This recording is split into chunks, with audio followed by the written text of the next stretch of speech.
വിശുദ്ധ മർക്കോസിൻ്റെ സുവിശേഷം 7-ാം അധ്യായം 31 മുതൽ 37 വരെയുള്ള വാക്യങ്ങളിൽ യേശു മറ്റൊരു രോഗിക്ക് സൗഖ്യം കൊടുക്കുന്നത്. വിശുദ്ധ മർക്കോസ് 7:31 മുതൽ.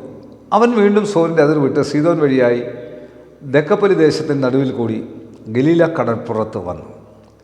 അവിടെ അവൻ വിക്കനായൊരു ചെകിടനെ അവൻ്റെ അടുക്കൽ കൊണ്ടു. അവൻ മേൽ കൈവയ്ക്കണം എന്ന് അപേക്ഷിച്ചു. അവനെ പുരുഷാരത്തിൽ നിന്ന് വേറിട്ട് കൂട്ടിക്കൊണ്ടുപോയി അവൻ്റെ ചെവിയിൽ വിരലിട്ടു, തുപ്പി അവൻ്റെ നാവിനെ തൊട്ടു.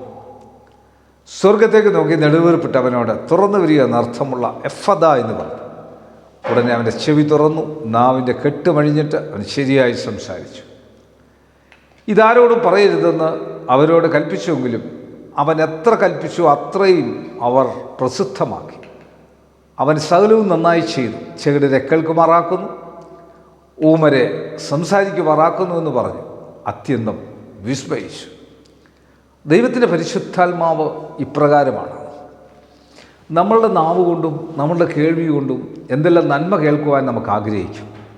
നമ്മളുടെ നാവ് കൊണ്ട് എന്തെല്ലാം നന്മ പറയാൻ നമുക്ക് സാധിക്കും. ഇതിൻ്റെ മധ്യത്തിൽ നന്മ പറയുവാനും നന്മ കേൾക്കുവാനുമുള്ള കൃപ നമുക്ക് നൽകണം. യേശു കർത്താവിലൂടെ ഈ നൽകപ്പെട്ടതുപോലെ നമ്മൾക്കും മറ്റുള്ളവർക്ക് നൽകുവാനുള്ള ആ വലിയ മനോഭാവം നമ്മൾക്കുണ്ടാകട്ടെ. കണ്ണുകളടയ്ക്കാൻ പ്രാർത്ഥിക്കാം. കർത്താവേ, ഈ വചനം കാണുന്ന കേൾക്കുന്ന എല്ലാവരുടെ മേലും ദൈവത്തിൻ്റെ ശക്തി ആവരിച്ചു അത്ഭുതകരമായി അതിശയകരമായി ദൈവത്തിൻ്റെ മാറ്റമില്ലാത്ത വചനത്തിൻ്റെ കൃപ അത്ഭുതകരമായി ആവരിച്ച് അനുഗ്രഹിച്ച് ആശീർവദിച്ചാട്ട്. യേശുവെ നന്ദി, യേശുവെ സ്തോത്രം, യേശുവെ ആരാധന, യേശുവെ മഹത്വം.